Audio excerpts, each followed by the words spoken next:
Hello friends, আজকে এই ভিডিওটা কেউ এড়িয়ে যাবে না প্লিজ। তাদের সম্পর্কে বলবো, প্লিজ ভিডিওটা কেউ এড়িয়ে যাবেন না, দয়া করে ভিডিওটা একটু দেখবেন। অনেক ভিডিও তো দেখছেন, প্লিজ এই ভিডিওটা একটু দেখবেন মন দিয়ে। তো একটা কথা আমার সবার সম্বন্ধে বলার আছে, মানে ভিডিওটা অ্যাকচুয়ালি কি হয়েছে আমাদের সঙ্গে একটা ঘটনা খুব বাজেভাবে ঘটে গেছে। তা আমি চাই না এইভাবে কাউরির জীবনে এরকমভাবে কাউরির ঘটনা ঘটে যাক। সত্যি কথা বলতে আমার ছেলেকে পরশুদিন আমি স্কুল থেকে আনতে গেছিলাম, তো সেখানে স্কুল থেকে বেরিয়ে আনার পর সময় একটা রিলায়েন্সের লোক আমাকে বারবার জোর করে বলে যে আপনি প্লিজ দিদি আপনার হাজব্যান্ডের নাম্বারটা দিন, একটুখানি আমাদের কথা ছিল এই রিলায়েন্সের ব্যাপারে।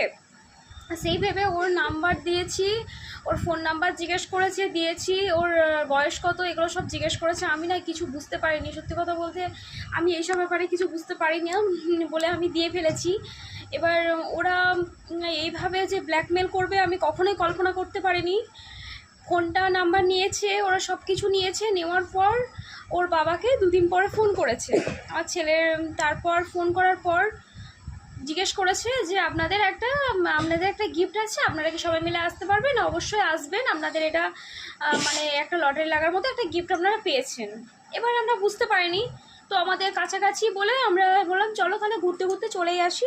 বললো কোনো টাকা পয়সা লাগবে না, কিচ্ছু লাগবে না, শুধু হাতে চলে আসবেন, কোনো অসুবিধা নেই। আমি বললাম তাহলে চলো ঘুরেই আসি।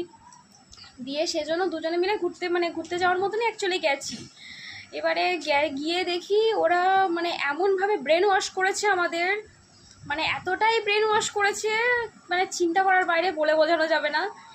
আপনাদেরকে 20,000 টাকা সেভিংস করলে এই পাবেন, আপনাকে বছরে একটা কাজ দেওয়া হবে যেটা আপনি মাসে 2,000 করে পাবেন, এরকমভাবে অনেক খপ্পরে পড়েছে, অনেক কিছু বুঝিয়েছে, ঠিক আছে। এবার এইভাবে আমাদের কাছ থেকে 20,000 টাকা অনলাইন পেমেন্ট করা হয়ে গেছে। এবার আমরা এতটাই পরিমাণে ওদের কাছ থেকে হয়ে গেছি যে আমরা ওখান থেকে বেরোতে পারছিলাম না, করে ফেলেছি। এবার আসার পর কি বলবো, এরকমভাবে সবার কাছ থেকে যখন জেনেছি জিনিসটা, আর কোনোভাবে কিছু করার নেই, একমাত্র টাকাটা তোলার চেষ্টা করছি, প্রচণ্ড পরিমাণে আমরা চেষ্টা করছি।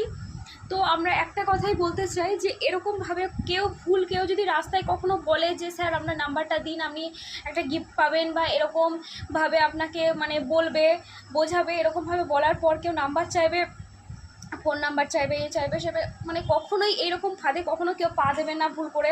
আমি সহজে কাউকে বিশ্বাস করে ফেলি, তার জন্য এই প্রতিফল আজকে আমাকে ভোগ করতে হচ্ছে। আজকে এইটার জন্য যে আমাদের এখন কী করতে হবে, কী দৌড়ে বেড়াতে হবে বুঝতে পারছি না। সত্যি কথা বলতে প্রচুর চেষ্টা করা হচ্ছে, অনেকেই চেষ্টা করছে এটা থেকে বের করার আমাদের।